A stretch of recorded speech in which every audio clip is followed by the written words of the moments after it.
স্নেহের ছাত্রছাত্রী, গবেষক ও শিক্ষক বন্ধুরা, জানি করোনা আতঙ্কে সারা পৃথিবী জুড়ে আমরা গৃহবন্দী। চারিদিকে মৃত্যু মিছিল, হতাশার অন্ধকার চড়ে আটকে পড়েছে জীবনের নৌকা। জানি এই পরিস্থিতিতে ভালো থাকা যায় না, তবু মৃত্যু ভয় করে তো জীবনের প্রতি মুহূর্ত বাঁচা যায় না। তাই জীবন মৃত্যুকে পায়ের ভৃত্য করে আলোর অন্বেষণে ছুটতেই হয়, ভালো থাকতেই হয়। জীবনের যত দুঃখ গ্লানি চাপা দিতে কর্মময় ব্যস্ততায় নিজেদেরকে সদা চঞ্চল রাখতে হয়। তাই তো এ প্রচেষ্টা, তাই এ সাধনা। তাই এসো ও আলোর পথযাত্রী, এ যে রাত্রি, এখানে থেমো না। না, আমরা থামব না। এই অন্ধকারকে আমরা একদিন নিশ্চয়ই অতিক্রম করব। সোনালি সূর্যের সুপ্রভাতে পৌঁছে যেতে এসো কিছুটা জ্ঞান অন্বেষণ করি। জ্ঞানের নৌকা চড়ে কাল সমুদ্রকে পাড়িয়ে দিই। এসো সকলে ছাত্র হই। আর আমরা তো জানি, ছাত্রায়ণং অধ্যয়নং তপঃ। এসো আজকের আলোচ্য বিষয়ে। ইতিমধ্যে আমরা বিষয়সূচি দেখে নিয়েছি। এসো পরপর একটা একটা করে আমরা আলোচনা করি।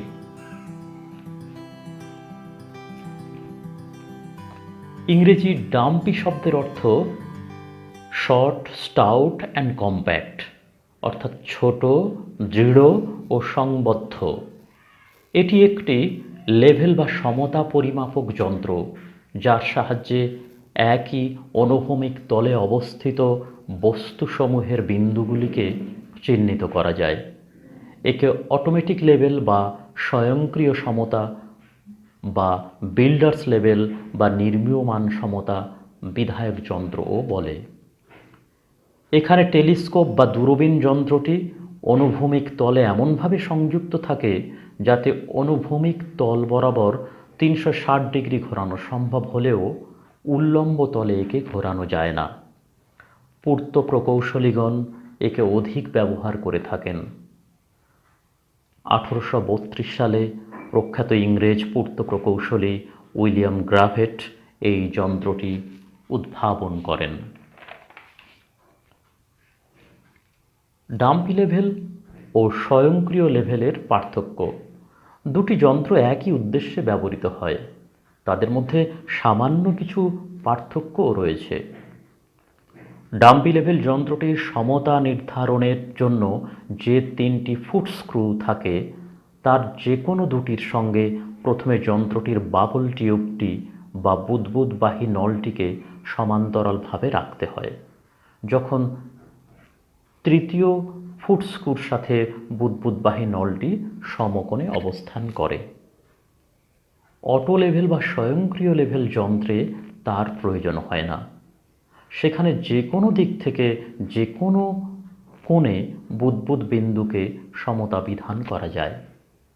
এছাড়াও ডাম্পি লেভেলে লাইন অফ সাইট বা দৃশ্যরেখাকে ম্যানুয়ালি বা যান্ত্রিকভাবে অ্যাডজাস্ট বা সমতা বা সমন্বয় করতে হয়।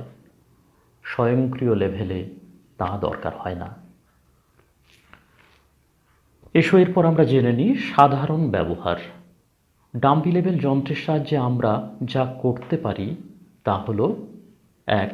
ভূপৃষ্ঠের বিভিন্ন বিন্দুর বা স্থানের উচ্চতার পার্থক্য নির্ণয়, এবং 2. একই উচ্চতায় অবস্থিত দুটি বিন্দুর মধ্যে দূরত্ব নির্ণয়। এরপর আমরা চলে আসি ডাম্পি লেভেল যন্ত্রটির বিভিন্ন অংশের পার্ট, বিভিন্ন অংশ সম্পর্কে আমরা জানব। দেখো, ডাম্পি লেভেল কতগুলি নির্দিষ্ট অংশ নিয়ে তৈরি। সেগুলির মধ্যে উল্লেখযোগ্য যন্ত্রগুলি হলো টেলিস্কোপ বা দূরবীন যন্ত্র। এই যন্ত্রটির সাহায্যে আমরা দূরের বস্তুকে এই যন্ত্রের মাধ্যমে দেখতে পারি। বাবল টিউব বা বুদবুদবাহী নল, এই যন্ত্রের সঙ্গে টেলিস্কোপের সঙ্গে সমান্তরালে লাগানো থাকে এই বুদবুদবাহী নলটি। এই বুদবুদবাহী নল দু রকমের, একটি লঙ্গিচুডিনাল বাবল টিউব, আরও একটি আছে ক্রস বাবল টিউব। আমরা লক্ষ্য রাখব সর্বদা লঙ্গিচুডিনাল বাবল টিউবটির দিকে। এটিকে আমরা অ্যাডজাস্ট করতে পারলে পরের বাবল টিউবটি অটোমেটিক্যালি অ্যাডজাস্ট হয়ে যাবে। এই টিউবটিকে অ্যাডজাস্ট করতে গেলে আমাদের তিনটি যে ফুট স্ক্রু রয়েছে সেগুলিকে সঠিকভাবে ঘোরাতে হয়।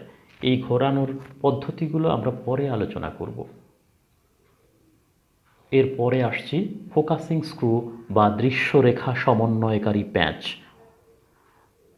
এই ফোকাসিং স্ক্রুটি যন্ত্রটির পাশে অবস্থান করে, অর্থাৎ টেলিস্কোপের পাশে লাগানো থাকে, যেটিকে ঘুরিয়ে টেলিস্কোপের ভিতরে অবস্থিত লেন্সগুলিকে সামনে পিছনে করানো যায়। অর্থাৎ দূরের বস্তুকে সুস্পষ্টভাবে প্রতিবিম্ব আনার জন্য আমরা এই ফোকাসিং স্ক্রুটিকে সামনে পিছনে ঘোরাতে পারি।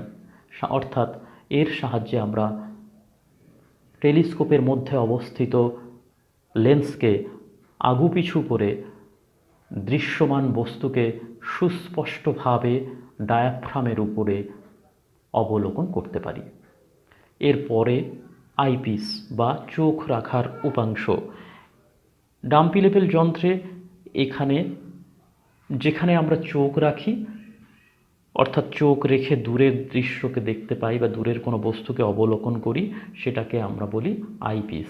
এই আইপিসটি ঘোরানো যায়, ঘোরালে এর ভিতরে যে স্টেডিয়াগুলো রয়েছে যা ডায়াফ্রামের উপরে সুস্পষ্টভাবে অবলোকন করা যায়। দূরের বস্তুটির একটি নির্দিষ্ট বিন্দু এই ডায়াফ্রামে মিডল স্টেডিয়া, আপার স্টেডিয়া ও লোয়ার স্টেডিয়ার কোন অংশ দিয়ে পাস করছে তা আমরা এর সাহায্যে নির্ণয় করতে পারি। অর্থাৎ আইপিস ঘোরাতে হয় স্টেডিয়াগুলিকে সুস্পষ্ট করার জন্য। এরপরে আসছি ডায়াফ্রাম বা পর্দা, যার উপরে স্টেডিয়াগুলি সুস্পষ্টতর হয় এবং দর্শন বস্তুটি ফুটে ওঠে। এটি যন্ত্রের ভিতরের অংশ।